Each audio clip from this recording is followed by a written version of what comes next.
Bonsoir, je suis Nicolas Valmont. Ce soir, je vais vous lire un conte féerique de Madame d'Aulnoy, la princesse Rosette. Installez-vous confortablement et laissez-vous emporter par la magie de cette histoire. Il était une fois un roi et une reine qui avaient deux beaux garçons. La reine n'avait jamais d'enfants qu'elle n'envoya convier les fées à leur naissance. Elle les priait toujours de lui dire ce qui leur devait arriver. Un jour que la reine avait mis au monde une belle petite fille qui était si jolie qu'on ne la pouvait voir sans l'aimer, elle régala toutes les fées qui étaient venues la voir et leur dit, quand elles furent prêtes à s'en aller, « N'oubliez pas votre bonne coutume et dites-moi ce qui arrivera à Rosette. » C'est ainsi que l'on appelait la petite princesse. Les fées lui dirent qu'elles avaient oublié leur grimoire à la maison, qu'elles reviendraient une autre fois la voir. « Ah, dit la reine, cela ne m'annonce rien de bon, vous ne voulez pas m'affliger par une mauvaise prédiction, mais je vous en prie, que je sache tout, ne me cachez rien. » Elle s'en excusait bien fort, et la reine avait encore bien plus envie de savoir ce que c'était. Enfin, la principale lui dit « Nous craignons, madame, que Rosette ne cause un grand malheur à ses frères, qu'ils ne meurent dans quelque affaire pour elle. Voilà tout ce que nous pouvons deviner sur cette belle petite fille. » Elles s'en allèrent, et la reine resta si triste, que le roi s'en aperçut. Il lui demanda ce qu'elle avait. Elle répondit qu'elle s'était approchée trop près du feu et qu'elle avait brûlé tout le lin qui était sur la quenouille. « N'est-ce que cela ?» dit le roi. Il monta dans son grenier et lui apporta plus de lin qu'elle n'en pouvait filer en 100 ans. La reine continua d'être triste. Il lui demanda ce qu'elle avait. Elle lui dit qu'étant au bord de la rivière, elle avait laissé tomber sa pantoufle de satin vert dans le cours d'eau. « N'est-ce que cela ?» dit le roi. Il envoya quérir tous les cordonniers de son royaume et lui apporta 10 000 pantoufles de satin vert. Elle continua d'être triste. Il lui demanda ce qu'elle avait. Elle lui dit qu'en mangeant de trop bon appétit, elle avait avalé sa bague de noces qui était à son doigt. Le roi découvrit qu'elle mentait car il avait caché cette bague et lui dit « Ma chère femme, vous mentez. Voilà votre bague que j'ai serrée dans ma bourse. » Dame, elle fut bien attrapée d'être prise à mentir, car c'est la chose la plus laide du monde. Et elle vit que le roi boudait. C'est pourquoi elle lui dit ce que les fées avaient prédit de la petite Rosette, et que s'il savait quelque bon remède, il le dit. Le roi s'attrista beaucoup. Jusque-là, il dit une fois à la reine « Je ne sais point d'autre moyen de sauver nos deux fils qu'en faisant mourir la petite pendant qu'elle est au maillot. » Mais la reine s'écria qu'elle souffrirait plutôt la mort elle-même, qu'elle ne consentirait point à une si grande cruauté, et qu'il pensa à une autre chose. Comme le roi et la reine n'avaient un que cela dans l'esprit, on apprit à la reine qu'il y avait dans un grand bois proche de la ville un vieil ermite qui couchait dans le tronc d'un arbre que l'on allait consulter de partout. Elle dit « Il faut que j'y aille aussi. Les fées m'ont dit le mal, mais elles ont oublié le remède. » Elle monta de bon matin sur une belle petite mule blanche toute ferrée d'or, avec 2 de ses demoiselles qui avaient chacune un joli cheval. Quand elles furent près du bois, la reine et ses demoiselles descendirent par respect de cheval et furent à l'arbre où l'ermite demeurait. Il n'aimait guère à voir des femmes, mais quand il vit que c'était la reine, il lui dit « Vous soyez la bienvenue, que me voulez-vous » Elle lui conta ce que les fées avaient dit de Rosette et lui demanda conseil. Il lui dit qu'il fallait mettre la princesse dans une tour sans qu'elle en sortît jamais. La reine le remercia, lui fit une bonne aumône et revint tout dire au roi. Quand le roi sut ces nouvelles, il fit vitement bâtir une grosse tour. Il y mit sa fille, et pour qu'elle ne s'ennuyât point, le roi, la reine et les 2 frères l'allègeront d'y voir écouler les eaux au jour. L'aîné s'appelait le grand prince et le cadet le petit prince. Ils aimaient leur sœur passionnément, car elle était la plus belle et la plus gracieuse que l'on eût jamais vue, et le moindre de ses regards valait mieux que 100 pistoles. Quand elle eut 15 ans, le grand prince disait au roi, « Mon papa, ma sœur est assez grande pour être mariée. N'irons-nous pas bientôt à la noce ?» Le roi, prenant Rosette sur ses genoux, l'embrassait sans répondre aux 2 jeunes princes. Enfin le roi et la reine tombèrent de bien malades et moururent presque en un même jour. Voilà tout le monde fort triste. L'on s'habille de noir et l'on sonne les cloches partout. Rosette était inconsolable de la mort de sa bonne maman. Quand le roi et la reine eurent été enterrés, les marquis et les ducs du royaume firent monter le grand prince sur un trône d'or et de diamants, avec une belle couronne sur sa tête et des habits de velours violet, chamarrés de soleil et de lune. Et puis toute la cour cria 3 fois « Vive le roi !» L'on ne songea plus qu'à se réjouir. Le roi et son frère s'entredirent. « À présent que nous sommes les maîtres, il faut retirer notre sœur de la tour, où elle s'ennuie depuis longtemps. » Ils n'eurent qu'à traverser le jardin pour aller à la tour qui était bâtie au coin, toute la plus haute que l'on avait pu, car le roi et la reine défunts voulaient qu'elle y demeurât toujours. Rosette brodait une belle robe sur un métier qui était là devant elle, mais quand elle vit ses frères, elle se leva et fut prendre la main du roi, lui disant « Bonjour, sire, à présent vous êtes roi, et moi votre petite servante. Je vous prie de me retirer de la tour où je m'ennuie bien fort. » Et là-dessus, elle se mit à pleurer. Le roi l'embrassa et lui dit de ne point pleurer, qu'il venait pour l'ôter de la tour et la mener dans un beau château. Le prince avait tout plein ses poches de dragées qu'il donna à Rosette. « Allons, lui dit-il, sortons de cette vilaine tour. Le roi te mariera bientôt, ne t'afflige point. » Quand Rosette vit le beau jardin tout rempli de fleurs, de fruits, de fontaines, elle demeura si étonnée qu'elle ne pouvait pas dire un mot, car elle n'avait encore jamais rien vu. Elle regardait de tous côtés, elle marchait, elle s'arrêtait, elle cueillait des fruits sur les arbres et des fleurs dans le parterre. Son petit chien, appelé Frétillon, qui était vert comme un perroquet, qui n'avait qu'une oreille et qui dansait à ravir, allait devant elle, faisant jappe, jappe, jappe, avec 1000 sauts et 1000 cabrioles. Frétillon réjouissait fort la compagnie. Il se mit tout d'un coup à courir dans un petit bois.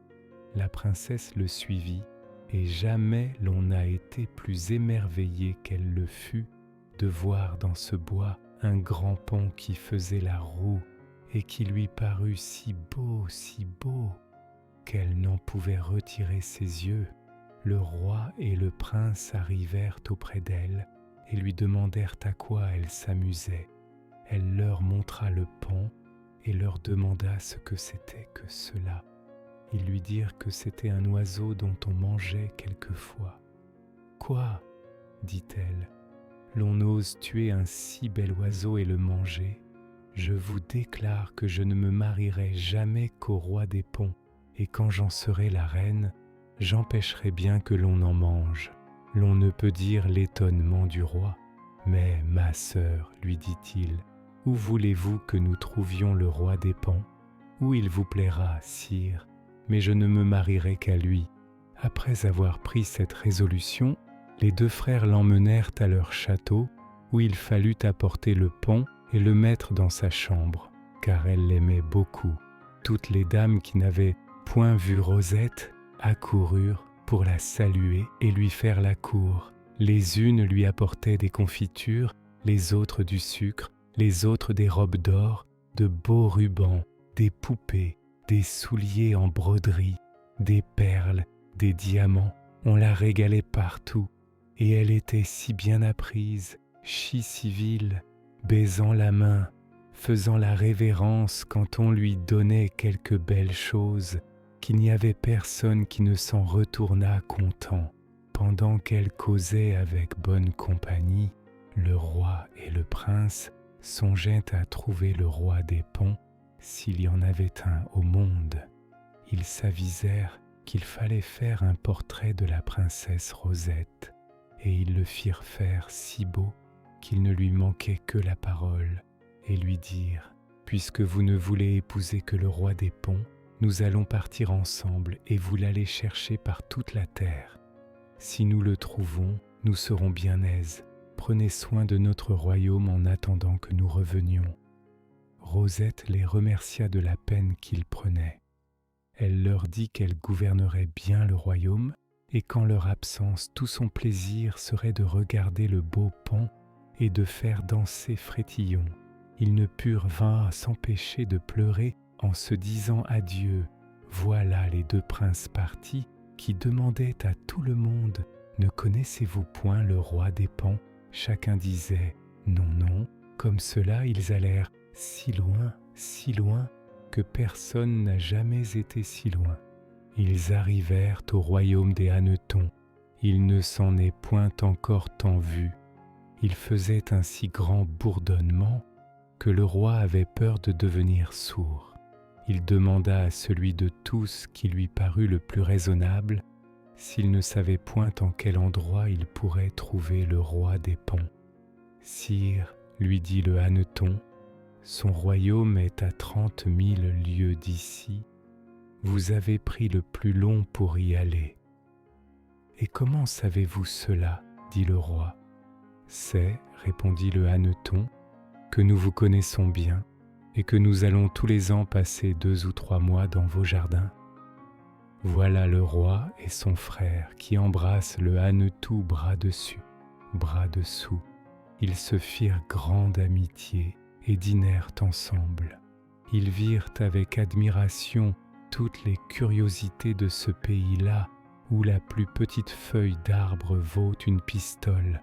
Après cela, ils partirent pour achever leur voyage, et comme ils savaient le chemin, ils ne furent pas longtemps sans arriver. Ils voyaient quai tous les arbres chargés de ponts, et tout en était si rempli qu'on les entendait crier et parler de 2 lieux. Le roi disait à son frère « Si le roi des ponts est un paon lui-même, comment notre sœur prétend-elle l'épouser ? Il faudrait être fou pour y consentir. Voyez la belle alliance qu'elle nous donnerait, des petits paonneaux pour neveux. Le prince n'était pas moins en peine. C'est là, dit-il, une malheureuse fantaisie qui lui est venue dans l'esprit. Je ne sais où elle a été devinée qu'il y a dans le monde un roi des ponts. Quand ils arrivèrent à la grande ville, ils virent qu'elle était pleine d'hommes et de femmes, mais qu'ils avaient des habits faits de plumes de pont et qu'ils en mettaient partout comme une fort belle chose. Ils rencontrèrent le roi qui sortait de son château dans un beau petit carrosse d'or et de diamants que 12 paons menaient à toute bride. Ce roi des paons était si beau, que le roi et le prince en furent charmés. Il avait de longs cheveux blonds et frisés, le visage blanc, une couronne de queue de paon. Quand il les vit, il jugea que puisqu'ils avaient des habits d'une autre façon que les gens du pays, il fallait qu'ils fussent étrangers, et pour le savoir, il arrêta son carrosse et les fit appeler. Le roi et le prince vinrent à lui. Ayant fait la révérence, ils lui dirent « Sire, nous venons de bien loin pour vous montrer un beau portrait. » Ils tirèrent de leur valise le grand portrait de Rosette. Lorsque le roi des ponts l'eut bien regardé, « Je ne peux croire, dit-il, qu'il y ait au monde une si belle fille, elle est encore 100 fois plus belle, dit le roi. Ah, vous vous moquez, répliqua le roi des ponts. Sire, dit le prince, voilà mon frère qui est roi comme vous. Il s'appelle le roi, et moi je me nomme le prince. Notre sœur, dont voici le portrait, est la princesse Rosette. Nous vous venons demander si vous la voulez épouser. Elle est belle et bien sage, et nous lui donnerons un boisseau d'écus d'or. Oui, da, dit le roi, je l'épouserai de bon cœur, elle ne manquera de rien avec moi, je l'aimerai beaucoup, mais je vous assure que je veux qu'elle soit aussi belle que son portrait, et que s'il s'en manque la moindre petite chose, je vous ferai mourir. Eh bien, nous y consentons, dirent les deux frères de Rosette. Yousse y consentait, ajouta le roi. Allez donc en prison, et vous y tenez jusqu'à ce que la princesse soit arrivée. Les princes le firent sans difficulté, car ils étaient bien certains que Rosette était plus belle que son portrait. Lorsqu'ils furent dans la prison, le roi les envoya servir à merveille. Il les allait voir souvent, et il avait dans son château le portrait de Rosette, dont il était si affolé qu'il ne dormait ni jour ni nuit. Comme le roi et son frère étaient en prison, ils écrivirent par la poste à la princesse de faire son paquet et de s'embarquer promptement parce qu'enfin le roi des ponts l'attendait. Ils ne lui mandèrent pas qu'ils étaient prisonniers, de peur de l'inquiéter trop. Quand elle reçut cette lettre, elle fut tellement transportée qu'elle en pensa mourir. Elle dit à tout le monde que le roi des ponts était trouvé et qu'il voulait l'épouser.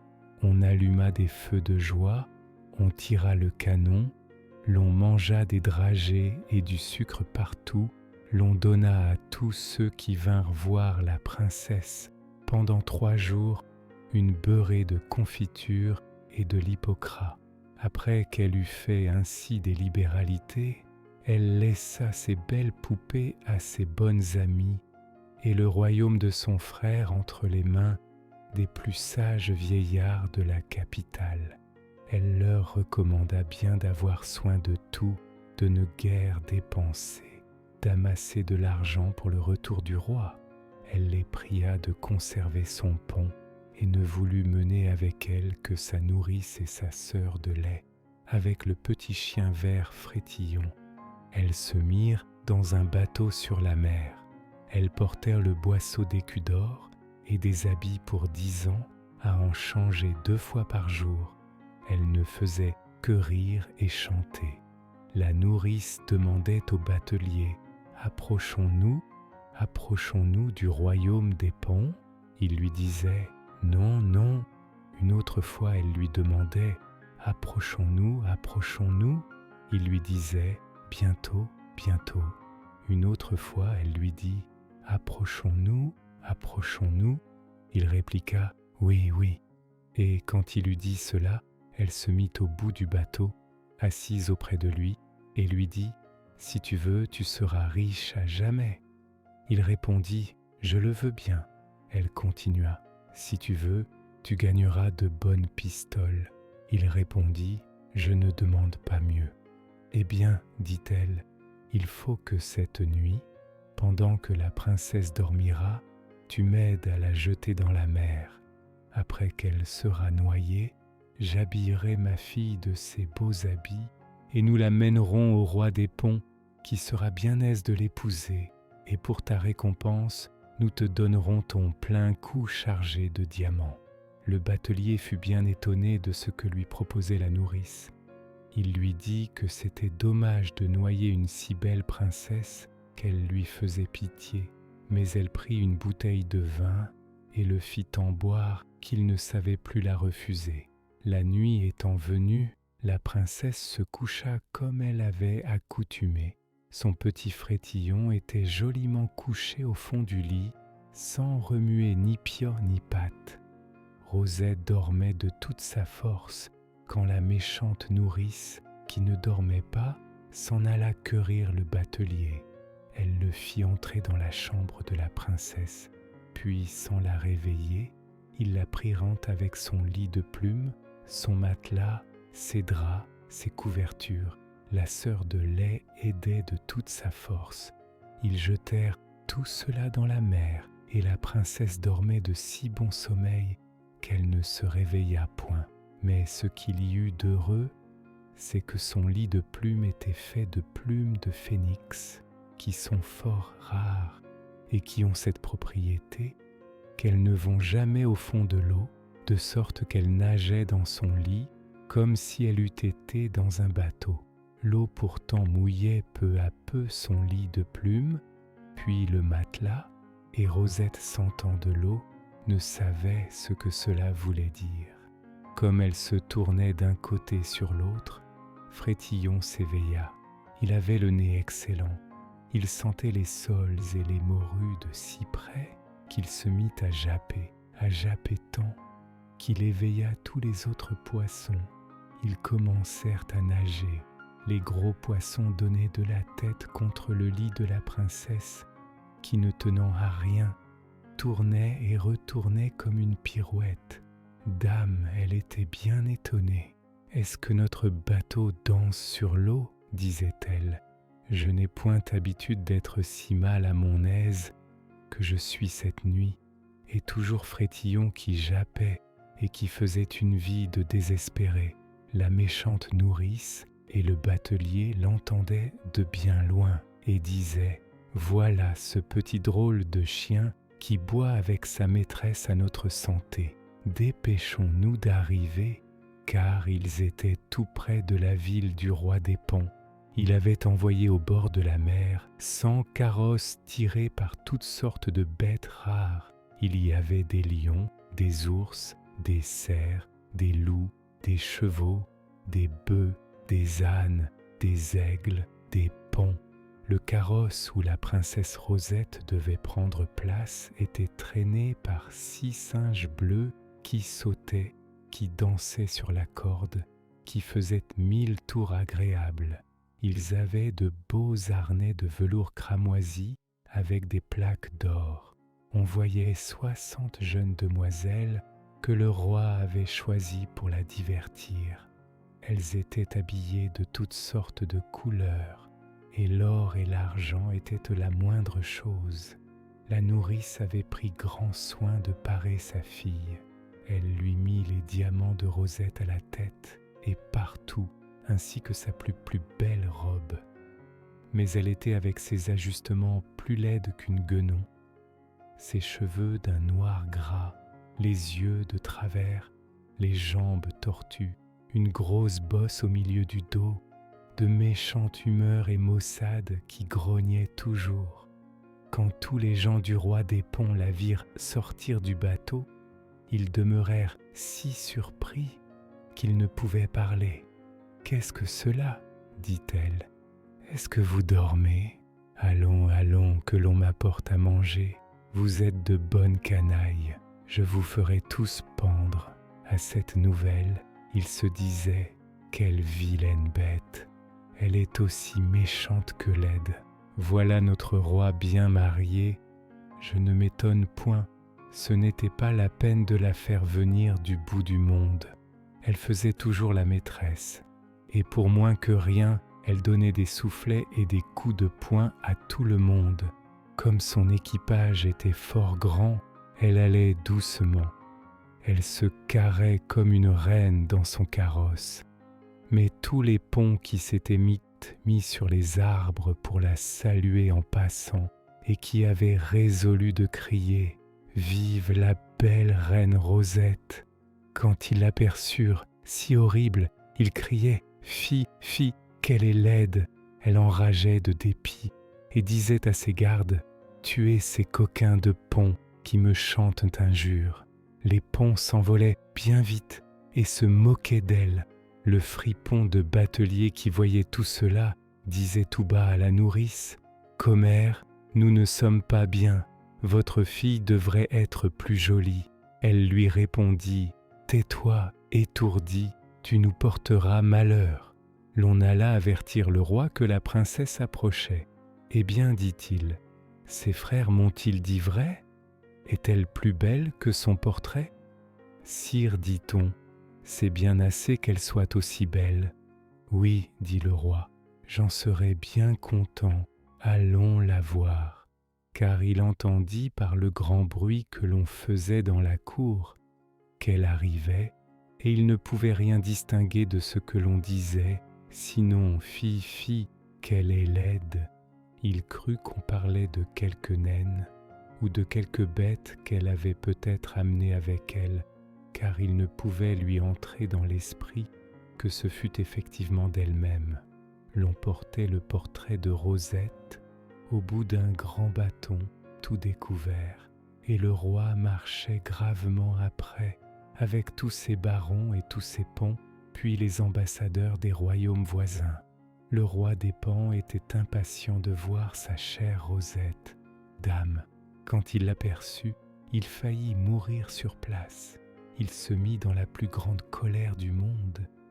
Il déchira ses habits. Il ne voulait pas l'approcher. Elle lui faisait peur. Comment, dit-il, ces deux marauds que je tiens dans mes prisons ont bien de la hardiesse de s'être moqués de moi et de m'avoir proposé d'épouser une magotte comme cela. Je les ferai mourir. Allons, que l'on enferme tout à l'heure cette pain-bêche, sa nourrice et celui qui les amène, qu'on les mette au fond de ma grande tour. D'un autre côté, le roi et son frère qui étaient prisonniers et qui savaient que leur sœur devait arriver, s'étaient habillés de beau pour la recevoir. Au lieu de venir ouvrir la prison et les mettre en liberté, ainsi qu'ils l'espéraient, le geôlier vint avec des soldats et les fit descendre dans une cave toute noire, pleine de vilaines bêtes, où ils avaient de l'eau jusqu'au cou. L'on n'a jamais été plus étonné ni plus triste. Hélas, disaient-ils l'un à l'autre, voilà de tristes noces pour nous. Qu'est-ce qui peut nous procurer un si grand malheur? Ils ne savaient au monde que penser, sinon qu'on voulait les faire mourir. 3 jours se passèrent sans qu'ils entendissent parler de rien. Au bout de 3 jours, le roi des Ponts vint leur dire des injures par un trou. Vous avez pris le titre de roi et de prince, leur cria-t-il, pour m'attraper et pour m'engager à épouser votre sœur. Mais vous n'êtes tous que des misérables qui ne valez pas l'eau que vous buvez. Je vais vous donner des juges qui feront bien vite votre procès. L'on file déjà la corde dont je vous ferai pendre. Roi des Ponts, répondit le roi en colère, n'allez pas si vite dans cette affaire, car vous pourriez vous en repentir. Je suis roi comme vous, j'ai un beau royaume, des habits et des couronnes et de bons écus. Vous êtes bien plaisant de nous vouloir faire pendre. Est-ce que nous avons volé quelque chose?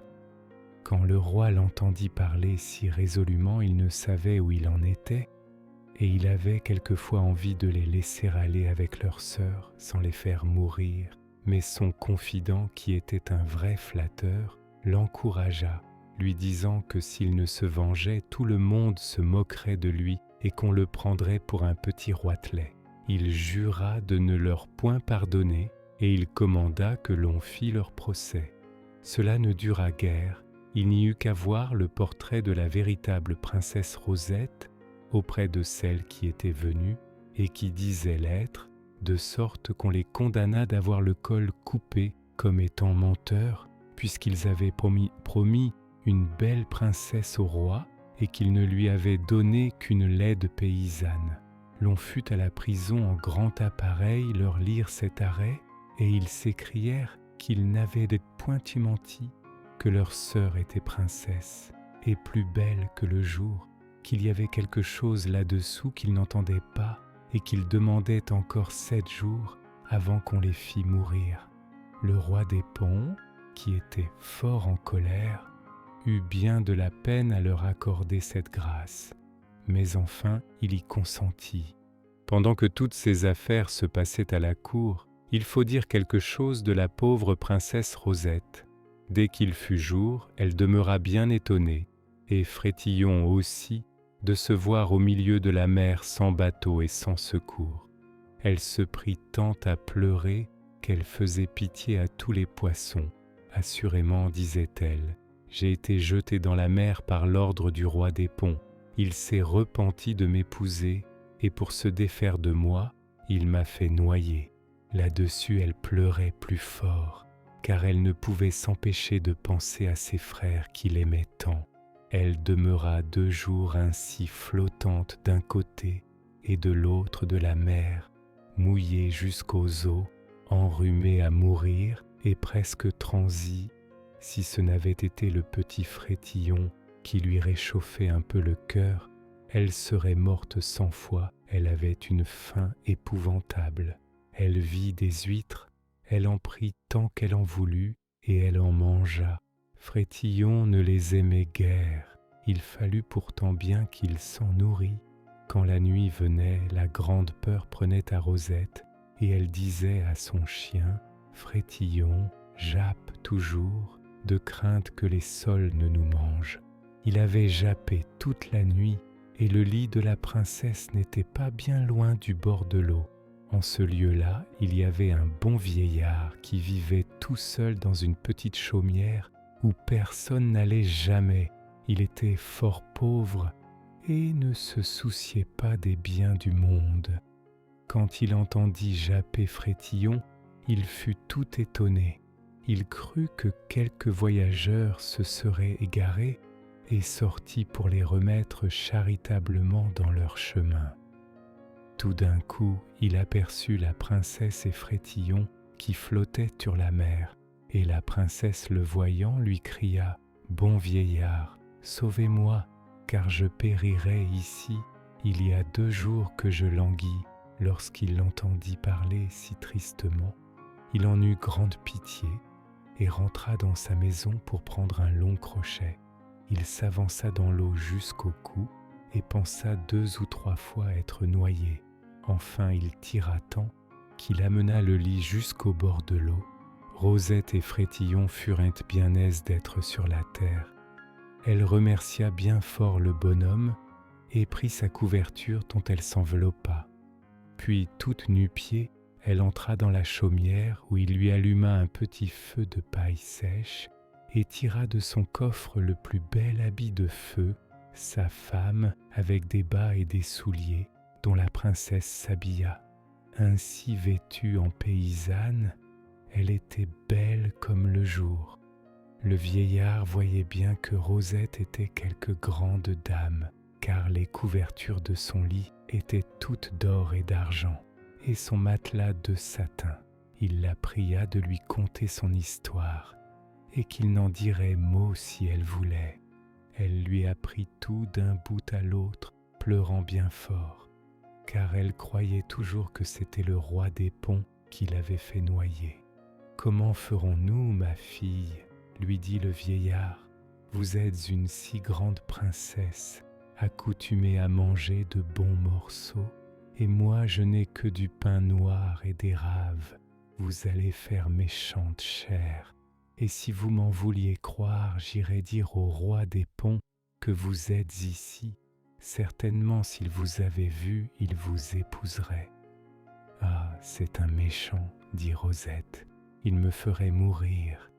Mais si vous avez un petit panier, il faut l'attacher au cou de mon chien, et il y aura bien du malheur s'il ne rapporte la provision. » Le vieillard donna un panier à la princesse.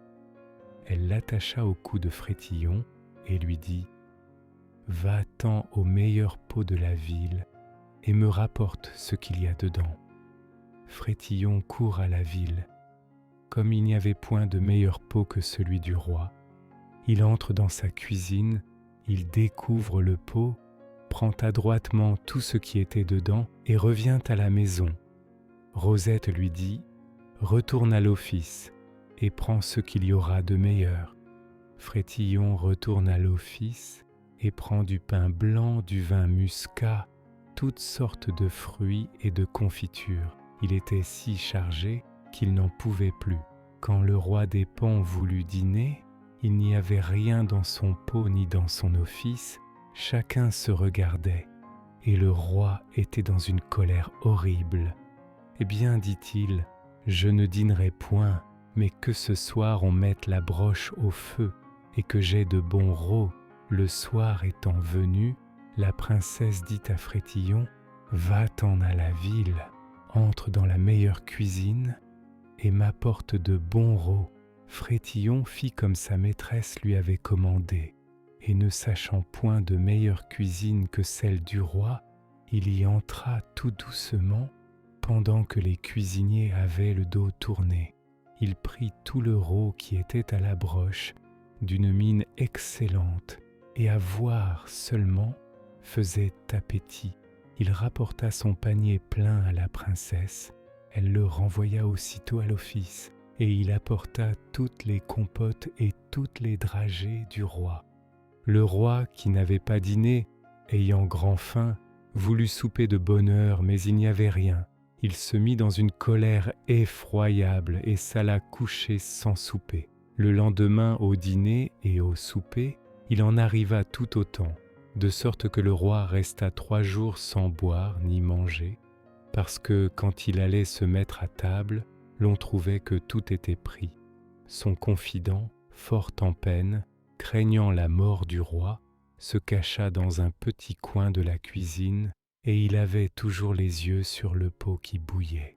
Il fut bien étonné de voir entrer tout doucement un petit chien vert qui n'avait qu'une oreille, qui découvrait le pot et mettait la viande dans son panier.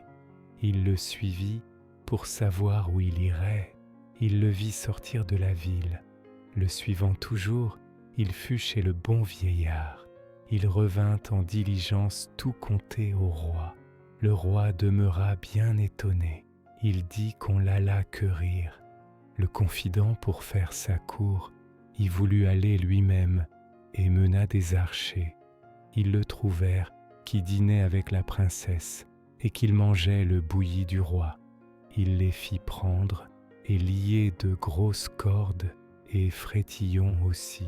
Quand ils furent arrivés, on l'alla dire au roi, qui répondit « C'est demain qu'expire le 7e jour que j'ai accordé à ces affronteurs. Je les ferai mourir avec les voleurs de mon dîner. » Puis il entra dans sa salle de justice.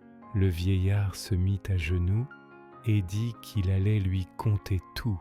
Pendant qu'il parlait, le roi regardait la belle princesse et il avait pitié de la voir pleurer.